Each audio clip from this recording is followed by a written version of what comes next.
Ibihe byiza tutakunze ba Talk Rwanda mwe mubana natwe migano dukora umunsi ku munsi. Ibiganiro byacu bikaba bigaruka ku makuru na documentaire mu ngeri zigiye zitandukanye. Mu karere ka Nyarugenge mu mujyi wa Kigali, umugore yabeshye umugabo we kagiye mu kazi ku Kibuye mu karere ka Karongi mu ntara y'Iburengerazuba. Nyuma umugabo we aza kumufatira muri lodge ari kumwe n'undi mugabo bari mu gikorwa cy'ubusambanyi. Umugabo utuye mu murenge wa Kigarama mu karere ka Kicukiro mu mujyi wa Kigali yafatiye umugore we muri lodge iherereye mu karere ka Nyarugenge mu mujyi wa Kigali aryamanye n'undi mugabo. Ibi byabereye Inyamirambo mu karere ka Nyarugenge mu mujyi wa Kigali mu ijoro ryo ku itariki ya 13 Mutarama umwaka wa 2026. Abatangabuhamya bavuga ko uwo mugore yari yabeshye umugabo we ko agiye mu butumwa bw'akazi mu karere ka Karongi mu ntara y'Iburengerazuba, kandi mu butumwa yari agiyemo bw'akazi akaba yari burareyo.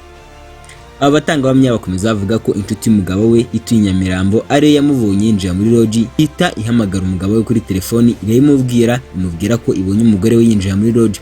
Umugabo nawe ahita ajya kureba koko niba ari umugore we winjiye muri iryo cumbi.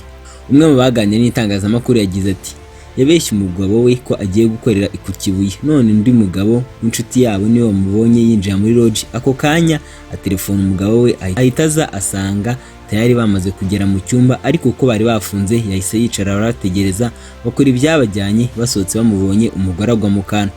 Uyu mutangabuhamya yakomeje avuga ko uwo mugabo yahise ashaka gukubita umugore we, ariko abantu bari hafi aho muri iyo lodge barimo n'umusekirite baramufata bamubuza gukubita umugore we. Umukobwa ukora muri iyo lodge utashatse ko amazina yatangazwa mu itangazamakuru yavuze ko uwo mugore atari inshuro ya mbere yari ajyanye n'uwo mugabo muri iyo lodge.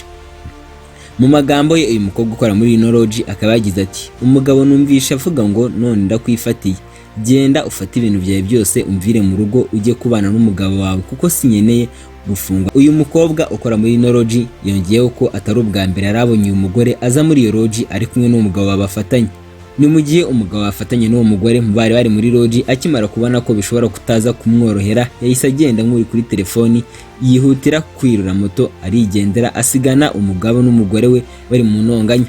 Umugabo wafatiye umugore muri lodge we atifuje ko amazina yatangazwa mu itangazamakuru nawe yavuze ko yari afite amakuru y'uko umugore ajya muca inyuma ariko nabyemere. Mu magambo ye akaba yagize ati barambwiraga nkanga kubyemera, nyuma nibwo nashyizeho abantu bamucungira, gusa nari naranze, gusa nari maze iminsi mbikeka kubera ko yahoraga kuri telefoni rimwe na rimwe agataha mu gicuku, namubaza akambwira ko yagize akazi kenshi. Uyu mugabo akomeza avuga ko bafitanye abana batatu kandi ko adashobora kongera kubana n'uwo mugore ukundi.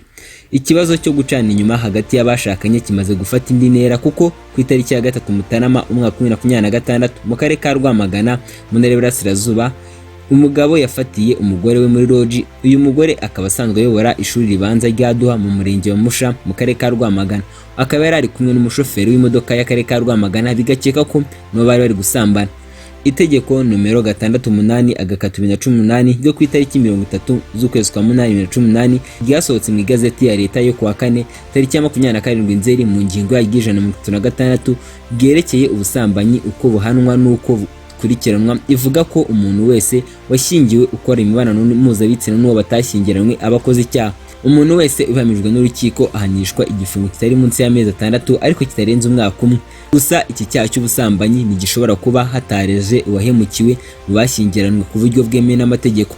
Ngaye nguko reka mubwire ngo wakoze kubana nanjye. Niba kunze ibyo dukora ari ubwa mbere ugeze kuri Talk Rwanda, nagusaba ko wakora subscribe ubundi ukajyana natwe imigano dukora umunsi ku munsi.